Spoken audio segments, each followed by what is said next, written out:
get to a team that I think could still be a wagon. We'll see. The Detroit Lions are on the road at Cincinnati. They are up to 10.5 point favorites here over Cincinnati, 48.5 to 49.5, the total out there in the market. Yeah, the Cincinnati team has been as bad as advertised on the defensive side of the ball. And then once you lose Joe Burrow, the offense has sputtered as well. Detroit, after stumbling in week number 1, Noops, maybe has looked like the best team in the NFL since.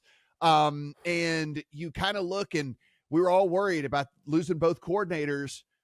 And maybe it's just Dan Campbell's awesome. Like, I know we joked in the whole biting the kneecap speech, and I think like that set the tone for what we thought of him as a person and as a coach. But you hear these players talk about him, and they freaking speak with such reverence of him and how much they love playing for him and all that. Like, maybe Dan Campbell's just awesome at this, and like he picks good guys to run these offenses and defenses, and you just get really good play out of them. And like, again, like, Detroit's really, really, really good. And I think that, it's totally justified, obviously, in this game against Cincinnati. But I mean, moving forward, I think we need to put them in the same breath that we have some of these teams that we're talking about that are elite.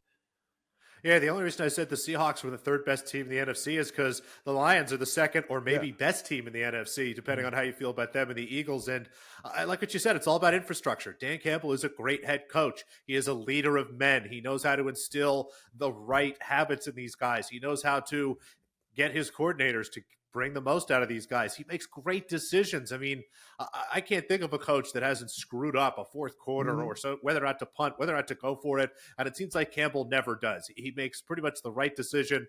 Had some troubles in the postseason a couple of years ago, but it seemed to have gotten over that. I mean, this Detroit team, I forget what the number is, but they cover spreads like gangbusters. They're the best team against the spread since Dan Campbell has been the head coach by a long shot. I will happily lay the 10.5 points here. I mean, Jake Browning didn't throw an interception somehow last week, so we're getting at least one, if not two of those against this Lions defense that has some solid corners that can generate a pass rush.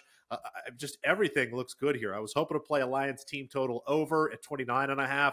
It's 30.5. It's a little bit juicy, so I'll stay away from that. But I'm going to lay the 10.5 at the Lions and play alts all the way up to 20.5. I'll play minus 10.5, minus 13.5, minus 16.5, and minus 20.5, which I'm seeing anywhere from plus 300 to higher there. I think the Lions absolutely smash this Bengals team, just like they have. That's the other great part about Campbell. He doesn't grind away games. He is not afraid just to continue to pour it on with one of the best skill position groups that I can remember in my lifetime watching the NFL. I mean, to have Jamison Williams, to have even Khalil Shakir, Khalif Raymond is the third there for them. And he's your third wide receiver. He is one of the most talented athletes in the NFL. You've got Gibbs, you've got Montgomery, even Craig Reynolds behind them. Brock Wright is your backup tight end. He'd be a starting tight end for most of these teams. I mean, the Lions are fantastic. They're going to put up points in bunches, and I think they cover every number in this game. You look, and of course we've already told you guys how terrible the Titans are, so I'll quit picking on them. However, only one team has allowed more pressure rate this season than that Titans team, and it's Cincinnati. And in comes Aiden Hutchinson and this really good pass rush for the Detroit Lions.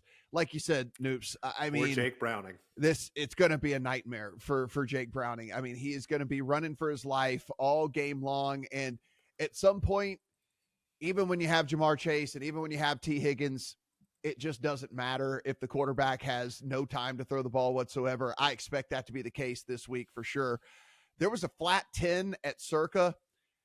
I laid the flat 10 at Circa in this one, and I feel pretty good about it. I could be wrong. I think Detroit might be well on their way to being my number one rated power rated team, depending on how the Eagles look this week. I have not moved off my priors through week 4 like completely yet. Of course, injuries have teams shuffled and all the different stuff like that. But like the Eagles are very vulnerable at that one spot. I'll put it that way. Yeah, I absolutely agree.